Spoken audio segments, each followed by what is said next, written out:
Hi welcome back to learners. ഇന്ന് class 9 ഫിസിക്സിലെ work energy എന്ന് പറഞ്ഞ ചാപ്റ്ററിലെ പാർട്ട് 3 വീഡിയോയിലേക്കാണ് നമ്മൾ കടക്കുന്നത്. ഇന്ന് നമ്മൾ പ്രധാനമായിട്ടും പഠിക്കുന്നത് 3 കാര്യങ്ങളാണ്. ആദ്യം തന്നെ നമ്മൾ എനർജിയെക്കുറിച്ച് പഠിക്കും, അതിനുശേഷം മെക്കാനിക്കൽ എനർജിയെക്കുറിച്ച് പറയും. ഈ മെക്കാനിക്കൽ എനർജിയിൽ വരുന്ന ഒരു ടൈപ്പ് ഓഫ് എനർജിയാണ് പൊട്ടൻഷ്യൽ എനർജി. ഈ പൊട്ടൻഷ്യൽ എനർജീനെ നിങ്ങൾ കൂടുതലായിട്ട് പഠിച്ചെടുക്കണം, കാരണം ഇവിടെ നിന്ന് ചോദ്യം വരാനുള്ള ചാൻസ് വളരെയധികം കൂടുതലാണ്. ഈ പൊട്ടൻഷ്യൽ എനർജിയുടെ 2 ടൈപ്പുകൾ പല രീതിയിലും നിങ്ങൾക്ക് ക്വസ്റ്റ്യൻ ആയിട്ട് ചോദിക്കാൻ ചാൻസ് ഉണ്ട്. അപ്പോൾ നമ്മൾ ഇന്ന് പ്രധാനമായിട്ടും പറയാനായിട്ട് ഇമ്പോർട്ടൻ്റ് ആയിട്ട് നമ്മൾ പഠിക്കാൻ പോകുന്ന ടോപ്പിക്ക് പൊട്ടൻഷ്യൽ എനർജിയാണ്. അപ്പോൾ എല്ലാവരും സെറ്റായിട്ട് ബുക്കൊക്കെ എടുത്ത് വെച്ച് ടെക്സ്റ്റ് ബുക്കൊക്കെ എടുത്ത് കൃത്യമായിട്ട് ഇരിക്കുക. സോ നമ്മൾ ആദ്യം കിടക്കുന്നത് എനർജിയിലേക്കാണ്. എന്താണ് എനർജി അഥവാ ഊർജം എന്ന് പറയും അല്ലേ, എനർജി എന്ന് പറയും. അപ്പോൾ നിങ്ങളുടെ ടെക്സ്റ്റ് ബുക്ക് എടുത്തു കഴിഞ്ഞാൽ നിങ്ങൾക്ക് ഫസ്റ്റ് കാണാൻ വേണ്ടി പറ്റും, right down the example of different forms of energy. ഊർജത്തിൻ്റെ പല രൂപങ്ങൾ എഴുതാൻ പറഞ്ഞിട്ടുണ്ട് അല്ലേ. ഇത് ചോദിച്ചു കഴിഞ്ഞാൽ നിങ്ങൾ എല്ലാവരും ഓരോരോ എനർജി വെച്ച് ഇങ്ങനെ പറഞ്ഞുകൊണ്ടിരിക്കും. ഞാൻ ആദ്യം പറയാം, ഏത് എനർജിയാണ്? Yes, electrical energy. അത് കഴിഞ്ഞ് മെക്കാനിക്കൽ എനർജി ഉണ്ട്. അത് കഴിഞ്ഞ് ചൂടാക്കി കഴിഞ്ഞാൽ ഹീറ്റ് എനർജി ഉണ്ട്. അത് കഴിഞ്ഞ് സൗണ്ട് എനർജി ഉണ്ട് അല്ലേ, സൗണ്ട് എനർജി ഉണ്ട്.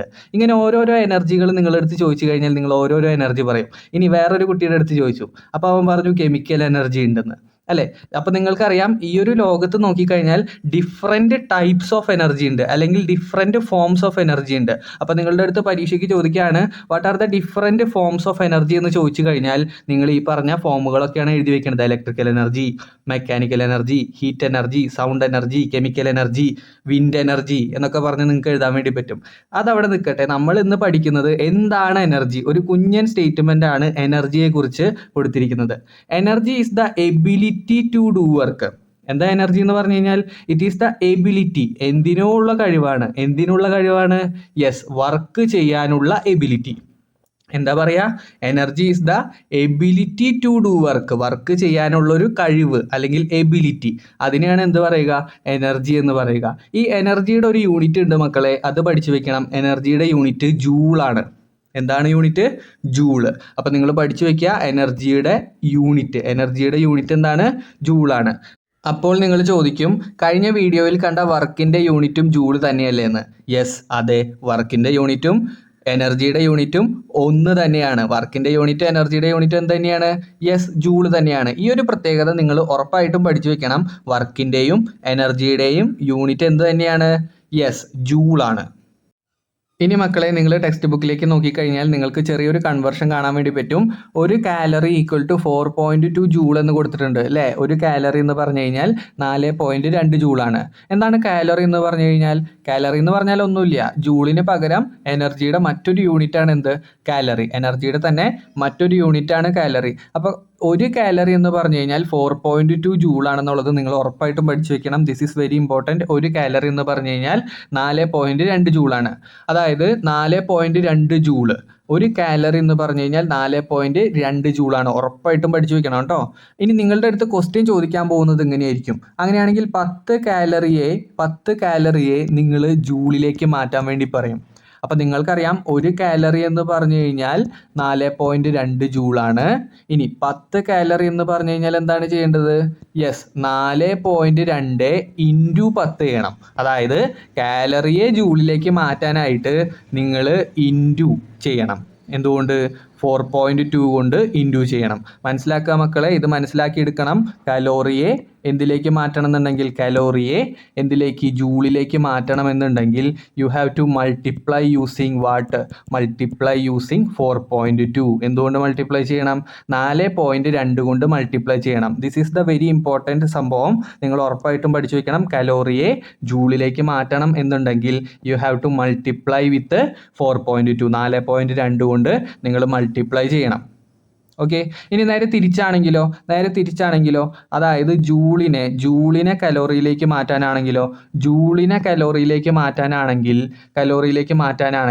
U have to divide by 4.2. എന്ത് ചെയ്യണം? Divide by 4.2. 4.2 കൊണ്ട് ഡിവൈഡ് ചെയ്യണം. ഇപ്പോൾ ഈ ഒരു കാര്യം നിങ്ങൾ ഉറപ്പായിട്ടും പഠിച്ചു വെക്കുക. ജൂളിനെ കലോറിയിലേക്ക് മാറ്റാനാണെങ്കിൽ you have to divide by 4.2. അപ്പോൾ ഈ ഒരു ചെറിയ കാര്യം നിങ്ങൾ ഉറപ്പായിട്ടൊന്ന് പഠിച്ചു വെക്കണം. കാരണം ഇവിടുന്ന് ക്വസ്റ്റ്യൻ ചോദിക്കാനുള്ള ചാൻസ് വളരെയധികം കൂടുതലാണ്. 1 മാർക്കിനുള്ള ക്വസ്റ്റ്യൻസ് ഒക്കെ ചോദിക്കാനേ സാധ്യതയുള്ളൂ. പക്ഷേ നിങ്ങൾ ആ ഒരു കൺവേർഷൻ ഉറപ്പായിട്ട് അറിഞ്ഞിരിക്കണം. നിങ്ങൾക്ക് ഇനി +1ലേക്കും +2ലേക്കും 10ാം ക്ലാസ്സിലേക്കൊക്കെ പോകുമ്പോൾ ഈ ഒരു കൺവേർഷൻ നിങ്ങൾക്ക് വളരെയധികം സിമ്പിളായിട്ട് കിട്ടണമെന്നുണ്ടെങ്കിൽ ഇപ്പം തന്നെ നിങ്ങൾ എന്ത് ചെയ്യണം? പഠിച്ച് ബേസ് ബിൽഡ് ചെയ്ത് പോകണം. ഇനി നമ്മുടെ മെയിൻ ടോപ്പിക് ആയിട്ടുള്ള മെക്കാനിക്കൽ എനർജിയിലേക്കാണ് നമ്മൾ കടക്കുന്നത്. എന്താണ് സത്യത്തിൽ മെക്കാനിക്കൽ എനർജി?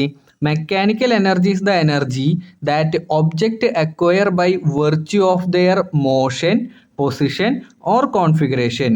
അതായത് ഒരു വസ്തുവിന് മോഷൻ വഴിയോ പൊസിഷൻ വഴിയോ കോൺഫിഗറേഷൻ വഴിയോ എനർജി കിട്ടുകയാണെങ്കിൽ അത്തരം എനർജിയെ നമ്മൾ പൊതുവായിട്ട് പറയുന്ന ഒരു പേരാണ് എന്ത്? Yes, mechanical energy. ഏതൊക്കെ വഴി എനർജി കിട്ടാം? മോഷൻ വഴി കിട്ടാം, അല്ലെങ്കിൽ പൊസിഷൻ വഴി കിട്ടാം, അല്ലെങ്കിൽ കോൺഫിഗറേഷൻ വഴി കിട്ടാം.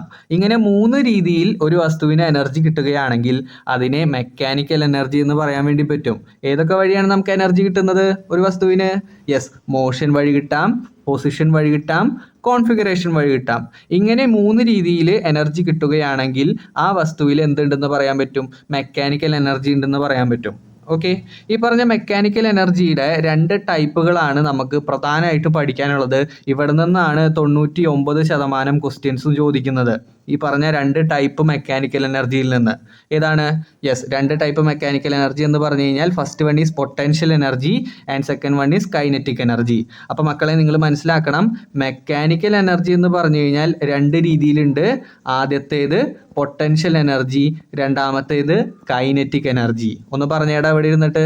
യെസ്, മെക്കാനിക്കൽ എനർജി എന്ന് പറഞ്ഞു കഴിഞ്ഞാൽ 2 ടൈപ്പ് ഉണ്ട്. ആദ്യത്തേത് പൊട്ടൻഷ്യൽ എനർജി, രണ്ടാമത്തേത് കൈനറ്റിക് എനർജി. അതിൽ തന്നെ നമ്മൾ ഇന്ന് പ്രധാനമായിട്ട് പഠിക്കുന്നത് പൊട്ടൻഷ്യൽ എനർജിയെ കുറിച്ചിട്ടാണ്. എന്തിനെ കുറിച്ചിട്ടാണ്? പൊട്ടൻഷ്യൽ എനർജിയെ കുറിച്ചിട്ടാണ് നമ്മൾ കൂടുതലായിട്ട് പഠിക്കുന്നത്. കാരണം നിങ്ങളുടെ പുതിയ ടെക്സ്റ്റ് ബുക്കിൽ നോക്കിക്കഴിഞ്ഞപ്പോൾ ഒരുപാടധികം പുതിയ കോൺസെപ്റ്റുകൾ കൊണ്ടുവച്ചിട്ടുണ്ട്. അതായത് പൊട്ടൻഷ്യൽ എനർജി 2 ടൈപ്പ് ഉണ്ട് എന്നൊക്കെ പറഞ്ഞിട്ട് കൊടുത്തിട്ടുണ്ട്. അപ്പം നിങ്ങൾ മനസ്സിലാക്കുക, മെക്കാനിക്കൽ എനർജി 2 രീതിയിലുണ്ട്, 2 ടൈപ്പുകളുണ്ട്. ഏതൊക്കെ? യെസ്, ആദ്യത്തേത് പൊട്ടൻഷ്യൽ എനർജി, രണ്ടാമത്തേത് kinetic energy. Yes, potential energy. Potential energy is the energy possessed by the object due to their position or configuration. ഒരു വസ്തുവിന് തൻ്റെ പൊസിഷൻ കാരണമോ കോൺഫിഗറേഷൻ കാരണമോ ഒരു എനർജി കിട്ടുകയാണെങ്കിൽ അതിനെ പൊട്ടൻഷ്യൽ എനർജി എന്ന് പറയും. ക്ലിയർ ആണോടാ? യെസ്, ഒരു വസ്തുവിന് തൻ്റെ പൊസിഷൻ കാരണമോ കോൺഫിഗറേഷൻ കാരണമോ എനർജി കിട്ടുകയാണെങ്കിൽ അതിനെ പൊട്ടൻഷ്യൽ എനർജി എന്ന് പറയും. അപ്പോൾ ഈ ഒരു സ്റ്റേറ്റ്മെൻറ്റ് നിങ്ങൾ പഠിച്ചു വെക്കുക. നമുക്ക് ചോദ്യങ്ങളായിരിക്കും ചോദിക്കാൻ പോകുന്നുണ്ടാവുക. റെഡി? അപ്പോൾ നിങ്ങൾ ഇവിടെ നോക്കിക്കഴിഞ്ഞാൽ നിങ്ങളുടെ ടെക്സ്റ്റ് ബുക്കിൽ കൊടുത്തിട്ടുണ്ട്, there are 2 types of potential energy. 2 രീതിയിലാണ് പൊട്ടൻഷ്യൽ എനർജി നമുക്ക് പറയാൻ പറ്റുക. ആദ്യത്തെ പൊട്ടൻഷ്യൽ എനർജി എന്ന് പറഞ്ഞു കഴിഞ്ഞാൽ potential energy due to position. ഏതോ ഒരു വസ്തുവിൻ്റെ പൊസിഷൻ കാരണം, സ്ഥാനം കാരണം കിട്ടുന്ന പൊട്ടൻഷ്യൽ എനർജി. രണ്ടാമത് നമ്മൾ പറഞ്ഞു കഴിഞ്ഞാൽ potential energy due to configuration. അതിൻ്റെ കോൺഫിഗറേഷൻ കാരണം കിട്ടുന്ന പൊട്ടൻഷ്യൽ എനർജി. അപ്പോൾ നിങ്ങൾ മനസ്സിലാക്കുക മക്കളെ, മെക്കാനിക്കൽ എനർജി 2 രീതിയിലുണ്ട്. ഏതൊക്കെ? യെസ്, പൊട്ടൻഷ്യൽ എനർജി ഉണ്ട്, അതുപോലെ തന്നെ കൈനറ്റിക് എനർജി ഉണ്ട്. ഈ പറഞ്ഞ പൊട്ടൻഷ്യൽ എനർജിയും 2 രീതിയിലുണ്ട്. ശ്രദ്ധിക്കണേ നിങ്ങൾ, പൊട്ടൻഷ്യൽ എനർജിയും 2 രീതിയിലുണ്ട്. പൊട്ടൻഷ്യൽ എനർജി ഏതൊക്കെ രീതിയിലുണ്ട്?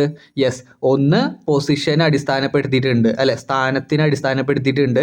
2 കോൺഫിഗറേഷൻ, അവയുടെ ഷേപ്പിനൊക്കെ അടിസ്ഥാനപ്പെടുത്തിയിട്ടുണ്ട്. അപ്പോൾ അത് ഞാൻ കൂടുതൽ പറഞ്ഞുതരാം, ഒരു എക്സാമ്പിളൊക്കെ വെച്ചിട്ട് ഞാൻ പറഞ്ഞുതരാം. അപ്പോൾ നിങ്ങൾ ഈ ഒരു ഐഡിയ മനസ്സിൽ കൊണ്ടുവയ്ക്കണം. എന്ത്? മെക്കാനിക്കൽ എനർജി 2 രീതിയിലുണ്ട്. ദാറ്റ് ഈസ് പൊട്ടൻഷ്യൽ എനർജി, അതുപോലെ തന്നെ കൈനറ്റിക് എനർജി. ഈ പറഞ്ഞ പൊട്ടൻഷ്യൽ എനർജി തന്നെ 2 രീതിയിലുണ്ട്. ഏതൊക്കെ? പൊസിഷൻ കാരണം കിട്ടാം, അല്ലെങ്കിൽ കോൺഫിഗറേഷൻ കാരണം കിട്ടാം. എന്തൊക്കെ കാരണം കിട്ടാം? യെസ്, പൊസിഷൻ കാരണം പൊട്ടൻഷ്യൽ എനർജി കിട്ടാം, അല്ലെങ്കിൽ അതിൻ്റെ കോൺഫിഗറേഷൻ കാരണം പൊട്ടൻഷ്യൽ എനർജി കിട്ടാം. അപ്പോൾ potential energy due to position എന്ന് പറഞ്ഞു കഴിഞ്ഞാൽ ഒരു പ്രത്യേക ഹൈറ്റിലാണ് വസ്തു ഇരിക്കുന്നതെങ്കിൽ ആ ഒരു പൊട്ടൻഷ്യൽ എനർജിയെ നമ്മൾ potential energy due to position എന്നാണ് പറയുക. ഉദാഹരണത്തിന് ഒരു ചെടിച്ചട്ടി എടുത്ത് ഞാൻ എൻ്റെ വീടിൻ്റെ ടെറസിൽ കൊണ്ടുപോയി വെച്ചു. അപ്പോൾ അതൊരു പ്രത്യേക ഹൈറ്റിലല്ലേ ഇരിക്കുന്നത്? യെസ്, അതെ, ഒരു പ്രത്യേക ഹൈറ്റിലാണ് ഇരിക്കുന്നത്. അങ്ങനെ കിട്ടുന്ന പൊട്ടൻഷ്യൽ എനർജിയാണ് potential energy due to position എന്ന് പറയുക. ഇനി അടുത്തത് configuration. Potential energy due to configuration. ഇതായിരിക്കും പലർക്കും കത്താത്തത്. കോൺഫിഗറേഷൻ എന്ന് പറഞ്ഞു കഴിഞ്ഞാൽ അതിൻ്റെ ഷേപ്പിലോ അല്ലെങ്കിൽ മോളിക്യൂൾസിൽ വരുന്ന അതിൻ്റെ അറേഞ്ച്മെൻറ്റിലോ ഒക്കെ എന്തെങ്കിലും പ്രത്യേകത ഉണ്ടാവും. അങ്ങനെ കിട്ടുന്ന പൊട്ടൻഷ്യൽ എനർജിയാണ് എന്ത്? Potential energy due to configuration. ഉദാഹരണം അടക്കം ഞാൻ ടെക്സ്റ്റ് ബുക്ക് വെച്ച് പറഞ്ഞുതരാം. ഇപ്പം നിങ്ങൾ ബേസിക്കലി ഒന്ന് മനസ്സിലാക്കി വെക്കുക. ഹൈറ്റ് കാരണം, ഉയരം കാരണം കിട്ടുന്ന ഒരു എനർജിയാണ് എന്ത്?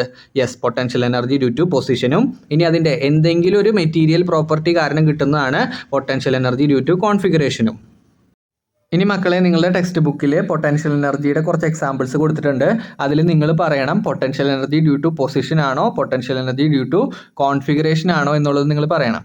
ഓക്കെ, സോ ഫസ്റ്റ് തിങ്ങിലേക്ക് നിങ്ങൾ നോക്കിക്കഴിഞ്ഞാൽ, ഫസ്റ്റ് എക്സാമ്പിളിലേക്ക് നോക്കിക്കഴിഞ്ഞാൽ, ഇവിടെ ഒരു കോക്കനട്ട് ഒരു പ്രത്യേക ഹൈറ്റിലാണ് ഇരിക്കുന്നത് അല്ലേ? ഒരു പ്രത്യേക ഹൈറ്റിലാണ് ഇരിക്കുന്നത്. അങ്ങനെയാണെങ്കിൽ ഏത് പൊട്ടൻഷ്യൽ എനർജി എന്ന് പറയാൻ പറ്റും? Yes, of course, potential energy due to position ആണ് അല്ലേ? Potential energy due to position. Very good, എല്ലാവരും പറയുന്നുണ്ട് കേട്ടോ, potential energy due to position. ഇനി അടുത്തത് ഞാൻ പറഞ്ഞ സ്പ്രിങ്ങിൻ്റെ കേസ്. സ്പ്രിങ്ങിനെ ഞാൻ എന്ത് ചെയ്യാണ്? ഒന്ന് കംപ്രസ് ചെയ്യാണ്, സ്പ്രിങ്ങിനെ ഒന്ന് ചുരുക്കുകയാണ്. ഇങ്ങനെ ചുരുക്കിയതിന് ശേഷം പെട്ടെന്ന് ഒന്ന് വിട്ട് കഴിഞ്ഞാൽ എന്താ സംഭവിക്കുക? തിരിച്ച് അതേ പൊസിഷനിലേക്ക് തന്നെ അത് വരും അല്ലേ? അപ്പം അങ്ങനെയാണെങ്കിൽ അതിൻ്റെ പൊട്ടൻഷ്യൽ എനർജി എന്തുകൊണ്ടാണ്? യെസ്, കോൺഫിഗറേഷൻ കാരനാണ്. ഇപ്പം നിങ്ങൾക്ക് മനസ്സിലായി തുടങ്ങിയോ? യെസ്, കോൺഫിഗറേഷൻ കാരനാണ് അല്ലേ? കോൺഫിഗറേഷൻ കാരനാണ്. അപ്പോൾ അത് പഠിക്കുക. കോൺഫിഗറേഷൻ കാരനാണ് സ്പ്രിങ്ങിൽ ഉണ്ടാവുന്ന എനർജി, പൊട്ടൻഷ്യൽ എനർജി കോൺഫിഗറേഷൻ കാരനാണ് ഉണ്ടാവുന്നത്. റെഡി? ഇനി അടുത്തത്, നിങ്ങളുടെ വീടുകളിലൊക്കെ ഉള്ള ടാങ്ക് അല്ലെ, വാട്ടർ ടാങ്ക്. അപ്പോൾ വാട്ടർ ടാങ്ക് ഒരു പ്രത്യേക ഹൈറ്റിലാണ് ഇരിക്കുന്നത് അല്ലേ? ഒരു പ്രത്യേക ഹൈറ്റിലാണ് ഇരിക്കുന്നത്. അപ്പോൾ ഏത് പൊട്ടൻഷ്യൽ എനർജി എന്ന് പറയാൻ പറ്റും? Yes, potential energy due to position. Very good, potential energy due to position. അതെങ്ങനെയാണ് പൊസിഷനാന്ന് പറഞ്ഞത്? എടാ, നിന്റെ വീട്ടിലെ വാട്ടർ ടാങ്ക് മുകളിലല്ലേ ഇരിക്കുന്നത്? യെസ്, അപ്പോൾ മുകളിലിരിക്കുന്ന ഒരു പ്രത്യേക ഹൈറ്റിലിരിക്കുന്ന ഒരു സംഭവമാണെങ്കിൽ അതിന് പൊട്ടൻഷ്യൽ എനർജി ഉണ്ട്. ഏത് potential energy? Yes, potential energy due to position. ഇനി അടുത്തത് നിങ്ങൾക്ക് കാണാം, ഇവിടെ ഒരു പോൾ വോൾട്ട് ജമ്പിൻ്റെ കൊടുത്തിട്ടുണ്ട്. ഇവിടെ പോൾ എന്ത് ചെയ്യുന്നുണ്ട്? പോൾ സ്ട്രെച്ച് ചെയ്യുന്നുണ്ട്, അല്ലെങ്കിൽ പോളൊന്ന് ബെൻഡ് ചെയ്യുന്നുണ്ടെന്ന് പറയാൻ പറ്റും അല്ലേ? പോള് ബെൻഡ് ചെയ്യുന്നുണ്ട്. അപ്പോൾ അത് എന്തിൻ്റെ പ്രത്യേകതയാണ്? യെസ്, അതിൻ്റേതായിട്ടുള്ള ഒരു പ്രത്യേകതയാണ് അല്ലേ? അതൊരു കോൺഫിഗറേഷൻ ആണ്, അല്ലെങ്കിൽ potential energy due to configuration. കാരണം ഈ ഒരു പോള് ബെൻഡ് ചെയ്യുന്നത് വഴിയാണ് എന്ത് ചെയ്യുന്നത്? ഈ ഒരു വ്യക്തി അപ്പുറത്തേക്ക് ചാടുന്നത്, ശരിയല്ലേ?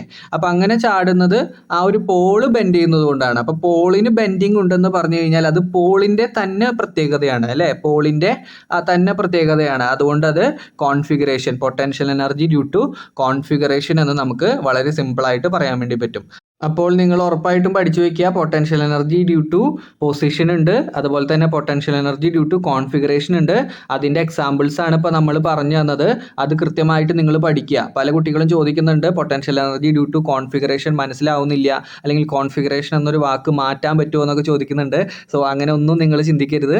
കോൺഫിഗറേഷൻ എന്ന് പറഞ്ഞു കഴിഞ്ഞാൽ ഒരു വസ്തുവിന് ഉണ്ടാകുന്ന ഷേപ്പിലോ അല്ലെങ്കിൽ എന്തെങ്കിലും മോളിക്യൂൾസിലോ ഉണ്ടാകുന്ന ഒരു പ്രത്യേകതയാണ്. അപ്പോൾ അങ്ങനെ കിട്ടുന്ന പൊട്ടൻഷ്യൽ എനർജിയാണ് സത്യം പറഞ്ഞു കഴിഞ്ഞാൽ potential energy due to configuration. അപ്പോൾ ഇപ്പോൾ എല്ലാവർക്കും ക്ലിയർ ആണെന്ന് വിചാരിക്കുന്നു. രണ്ട് കേസുകളാണ് നമ്മൾ പറഞ്ഞത്, സ്പ്രിങ്ങിൻ്റെ കേസും പോളിൻ്റെ കേസും. ഇനി മക്കളെ, നിങ്ങളുടെ ടെക്സ്റ്റ് ബുക്കിലേക്ക് നോക്കിക്കഴിഞ്ഞാൽ പൊട്ടൻഷ്യൽ എനർജിയുടെ ഇക്വേഷൻ നിങ്ങൾക്ക് അറിയണം. Potential energy due to position EP = mgh എന്ന് പറഞ്ഞ ഇക്വേഷൻ.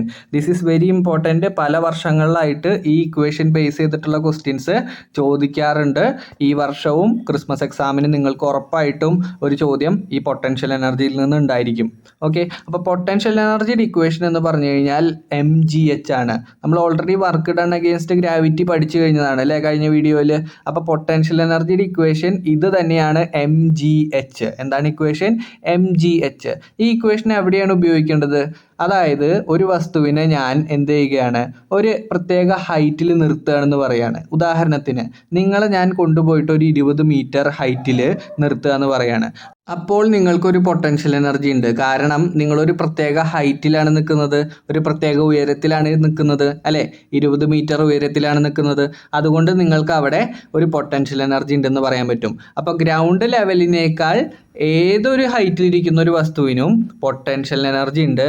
അങ്ങനെയുള്ള പൊട്ടൻഷ്യൽ എനർജി കാണാൻ വേണ്ടിയിട്ടുള്ള ഇക്വേഷനാണ് mgh. ഉറപ്പായിട്ടും നിങ്ങൾ മനസ്സിൽ ഇപ്പം തന്നെ ഉറപ്പിച്ച് വെക്കുക, പൊട്ടൻഷ്യൽ എനർജി = mgh. ഇവിടെ നിന്ന് സ്ഥിരം ചോദ്യം നമുക്ക് ചോദിക്കാറുണ്ട്. മാസ് തരും, അതുപോലെ ജിയുടെ വാല്യൂ 10 എന്ന് എടുക്കാൻ പറയും, അതുപോലെ എച്ചിൻ്റെ വാല്യൂ തന്നിട്ടുണ്ടാവും. സിമ്പിളായിട്ട് നിങ്ങൾക്ക് mgh എന്ന് പറഞ്ഞ ഇക്വേഷൻ വെച്ചിട്ട് പൊട്ടൻഷ്യൽ എനർജി കാണാൻ വേണ്ടി പറ്റും. സോ ഉറപ്പായിട്ടും നിങ്ങൾ ഇപ്പം തന്നെ തലയിൽ ഉറപ്പിക്കണം, potential energy equal to mgh. എന്തുകൊണ്ടാണ് mgh എന്ന് പറഞ്ഞ ഇക്വേഷൻ ഉപയോഗിച്ചത്? യെസ്, ഒരു വസ്തുവിനെ മുകളിലേക്ക് അല്ലെങ്കിൽ ഒരു പ്രത്യേക ഹൈറ്റിലേക്ക് കൊണ്ടുപോയി വെക്കുകയാണ്. റെഡി? അപ്പോൾ potential energy equal to mgh. ഈ വീഡിയോ കഴിഞ്ഞതിന് ശേഷം നിങ്ങളെല്ലാവരും ഈ ഒരു ഇക്വേഷൻ എഴുതി പഠിക്കണം കേട്ടോ. Potential energy equal to mgh. അതിൻ്റെ ഒരു ചോദ്യം അവർ ഇവിടെ കൊടുത്തിട്ടുണ്ട്. നമുക്ക് നോക്കാം എന്താണ് ക്വസ്റ്റ്യൻ എന്ന്. നമ്മൾ ക്വസ്റ്റ്യൻ ചെയ്യാൻ വേണ്ടി പോവാണ്. പൊട്ടൻഷ്യൽ എനർജിയുടെ ക്വസ്റ്റ്യൻ ആണ്. An object of mass 50 kilogram is lifted to a height of 8 metre from the ground. അതായത് തറയിൽ നിന്ന് 8 മീറ്റർ ഉയരത്തിൽ ഒരു 50 കിലോഗ്രാം മാസുള്ള ഒരു വസ്തുവിനെ കൊണ്ടുവച്ചിട്ടുണ്ടെന്നാണ് പറയുന്നത്. അപ്പോൾ വസ്തുവുണ്ട്, വസ്തുവിൻ്റെ മാസ് 50 കിലോഗ്രാം ആണ്, ഉയർത്തിയ ഹൈറ്റ് 8 മീറ്റർ ആണ്. ഇത്രയും കാര്യങ്ങളാണ് ക്വസ്റ്റ്യനിൽ പറയുന്നത്. ഫസ്റ്റ് ക്വസ്റ്റ്യൻ നമുക്ക് നോക്കാം. ക്വസ്റ്റ്യൻ ഇതാണ്: calculate the potential energy when it is on the ground. തറയിലാണെങ്കിൽ, ഈ വസ്തു തറയിലാണെങ്കിൽ, തറയിൽ ഇരിക്കാന്നിരിക്കട്ടെ, ഈ വസ്തു തറയിലാണ് ഇരിക്കുന്നതെങ്കിൽ നിങ്ങൾ നോക്കിയടാ, എച്ച് ഉണ്ടോ? ഇല്ല, എച്ച് 0 ആണ് അല്ലേ? എച്ച് എത്രയാണെന്ന് നമുക്ക് പറയാൻ പറ്റും? എച്ച് 0 ആണ്. അപ്പം എച്ച് 0 ആണെങ്കിൽ ഗ്രൗണ്ടിലിരിക്കുന്ന ഒരു വസ്തുവിന്, താഴെ നിലത്തിരിക്കുന്ന തറയിലിരിക്കുന്ന ഒരു വസ്തുവിന് എന്ത്? എച്ച് 0 ആണ്. അതുകൊണ്ട് പൊട്ടൻഷ്യൽ എനർജിയും 0 ആണ്. ഇപ്പം തന്നെ പഠിച്ചു വയ്ക്കുക.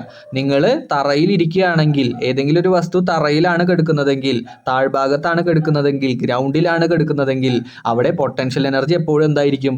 0 ആയിരിക്കും. ഓർത്തു വയ്ക്കുക മക്കളെ, പൊട്ടൻഷ്യൽ എനർജി ഗ്രൗണ്ടിലാണെങ്കിൽ ആ വസ്തുവിന് പൊട്ടൻഷ്യൽ എനർജി 0 ആയിരിക്കും. പഠിച്ചു വയ്ക്കുക. റെഡി? ഇനി രണ്ടാമത്തെ ക്വസ്റ്റ്യൻ നോക്കിക്കഴിഞ്ഞാൽ potential energy when the body is at a height of 8 metre. 8 metre ഉയരത്തിലുള്ള ഒരു വസ്തുവിൻ്റെ, 50 കിലോഗ്രാം മാസുള്ള ഒരു വസ്തുവിൻ്റെ പൊട്ടൻഷ്യൽ എനർജിയാണ് കാണാൻ പറഞ്ഞിരിക്കുന്നത്. അപ്പം നിങ്ങൾ ഇക്വേഷൻ പറഞ്ഞ പൊട്ടൻഷ്യൽ എനർജി, യെസ്, വേഗം പറയടാ ഇക്വേഷൻ. യെസ്, mgh ആണ് ഇക്വേഷൻ. mgh. മാസ് ഇവിടെ നൽകിയിട്ടുണ്ട് അല്ലേ? മാസ് 50 ആണ്. ജി എത്രയാണ്? ജി ഞാൻ 10 എന്ന് എടുക്കുകയാണ് കേട്ടോ. 9.8 പകരം ഞാൻ 10 എന്ന് എടുക്കുകയാണ്. ഇനി എച്ചിൻ്റെ വില എത്രയാണ്? ഉയർത്തിയ ഹൈറ്റ് എത്രയാണ്? 8 മീറ്റർ ആണ്. യെസ്. അപ്പോൾ നമ്മൾ നോക്കിക്കഴിഞ്ഞാൽ 50 × 10 എന്ന് പറഞ്ഞു കഴിഞ്ഞാൽ 500 ആണ്. 500 × 8 എന്ന് പറഞ്ഞു കഴിഞ്ഞാൽ 8×5 40 ആണ്.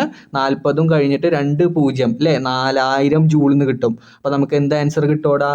യെസ്, 4000 ജൂളിൽ നിന്ന് കിട്ടും. അപ്പോൾ നമുക്ക് കിട്ടി potential energy equal to 4000 joule. മനസ്സിലായോടാ ചെയ്ത മെത്തേഡ്? യെസ്, ഒന്നുമില്ല, ഒരു വസ്തുവിനെ താഴത്ത് വെച്ച് കഴിഞ്ഞാൽ, തറയിൽ വെച്ച് കഴിഞ്ഞാൽ പൊട്ടൻഷ്യൽ എനർജി 0 ആണ്. ഇനി അതേസമയം അതിനെ ഒരു 8 മീറ്റർ ഉയർത്തി കഴിഞ്ഞാൽ നിങ്ങൾ ഉപയോഗിക്കേണ്ട ഇക്വേഷൻ mgh എന്ന് പറഞ്ഞ ഇക്വേഷൻ ആണ്. അതായത് എമ്മിന് പകരം 50, ജിക്ക് പകരം 10, എച്ചിന് പകരം 8. അപ്പോൾ 50 × 10 × 8 എന്ന് പറഞ്ഞു കഴിഞ്ഞാൽ 4000 ജൂളാണ്. സിമ്പിളായിട്ട് നിങ്ങൾക്ക് കിട്ടും. പൊട്ടൻഷ്യൽ എനർജി 4000 ജൂളിൽ നിന്ന് കിട്ടും. അപ്പോൾ എല്ലാവർക്കും ഈ ഒരു ക്വസ്റ്റ്യൻ ക്ലിയർ ആണെന്ന് വിചാരിക്കുന്നു. ഇനി അഥവാ ക്ലിയർ അല്ലാത്തവരുണ്ടെങ്കിൽ ഒന്നുകൂടി ഒരു 10 സെക്കൻഡോ 30 സെക്കൻഡോ പുറകിലേക്ക് പോയിട്ട് നിങ്ങൾ ഈ ക്വസ്റ്റ്യൻ സ്പെസിഫിക് ആയിട്ട് എടുത്ത് കാണുക. കാരണം പല തവണ നിങ്ങളുടെ ക്രിസ്മസ് എക്സാമിന് ഇതേ മോഡലിലുള്ള ക്വസ്റ്റ്യൻ ചോദിച്ചിട്ടുണ്ട്. അപ്പോൾ ഇന്നത്തെ വീഡിയോ ക്ലാസ്സിൽ നമ്മൾ പറഞ്ഞത് മെക്കാനിക്കൽ എനർജിയെ കുറിച്ച് പറഞ്ഞു. ഈ പറഞ്ഞ മെക്കാനിക്കൽ എനർജി 2 ടൈപ്പ് ഉണ്ട്. First one is potential energy and second one is kinetic energy. ഈ പറഞ്ഞ പൊട്ടൻഷ്യൽ എനർജി തന്നെ 2 രീതിയിലുണ്ട്. First one is potential energy due to position. അതിൻ്റെ സ്ഥാനം കാരണമാണ് പൊട്ടൻഷ്യൽ എനർജി കിട്ടുന്നത്. അതിൻ്റെ എക്സാമ്പിൾസ് നമ്മൾ പറഞ്ഞു കഴിഞ്ഞു. അതുപോലെ potential energy due to configuration, അതിൻ്റെയും എക്സാമ്പിൾസ് നമ്മൾ സ്പ്രിങ്ങിൻ്റെ കേസും അതുപോലെ പോളിൻ്റെ കേസൊക്കെ നമ്മൾ പറഞ്ഞു കഴിഞ്ഞു. ഓക്കെ, അപ്പോൾ അത് ക്ലിയർ ആണെന്ന് വിചാരിക്കുന്നു. ഈ ഒരു ടോപ്പിക്ക് ഉറപ്പായിട്ടും നിങ്ങൾ പഠിച്ചു വെക്കണം. കാരണം പൊട്ടൻഷ്യൽ എനർജി എന്ന ടോപ്പിക്കിൽ നിന്ന് സ്ഥിരമായിട്ട് നിങ്ങൾക്ക് ക്രിസ്മസ് എക്സാമിന് ക്വസ്റ്റ്യൻസ് ചോദിക്കുന്ന ഒരു ഏരിയയാണ്. ഉറപ്പായിട്ടും നിങ്ങൾ മനസ്സിലാവാത്ത കുട്ടികളുണ്ടെങ്കിൽ ഒന്നുകൂടി ഈ വീഡിയോ കണ്ടിട്ട് അതിൽ നോട്ട്സൊക്കെ എഴുതിയെടുത്ത് കഴിഞ്ഞാൽ നിങ്ങൾക്ക് ഉറപ്പായിട്ടും മനസ്സിലാവും. ഇനി കൈനറ്റിക് എനർജിയെ കുറിച്ച് പറയുകയാണെങ്കിൽ കൈനറ്റിക് എനർജി നമ്മൾ നെക്സ്റ്റ് വീഡിയോയിലാണ് നമ്മൾ ഡിസ്കസ് ചെയ്യുന്നത്. സോ ചാനൽ നിങ്ങൾ സബ്സ്ക്രൈബ് ചെയ്തിട്ടില്ല എങ്കിൽ കറക്റ്റായിട്ട് സബ്സ്ക്രൈബ് ചെയ്തോളാം. കാരണം നിങ്ങൾക്ക് കൈനറ്റിക് എനർജിയും കൂടി മനസ്സിലാക്കണം. അത് ബേസ് ചെയ്തിട്ടും ക്വസ്റ്റ്യൻസ് ചോദിക്കുന്നുണ്ട്. സോ ചാനൽ നിങ്ങൾ മറക്കാതെ സബ്സ്ക്രൈബ് ചെയ്യുക. നിങ്ങളുടെ ഫ്രണ്ട്സിലേക്ക് പരമാവധി ഈ ഒരു വീഡിയോ ഷെയർ ചെയ്ത് കൊടുക്കാനായിട്ട് ശ്രമിക്കുക. സോ നമുക്ക് മറ്റൊരു വീഡിയോയിൽ കാണാം. അതുവരേക്കും ബൈ.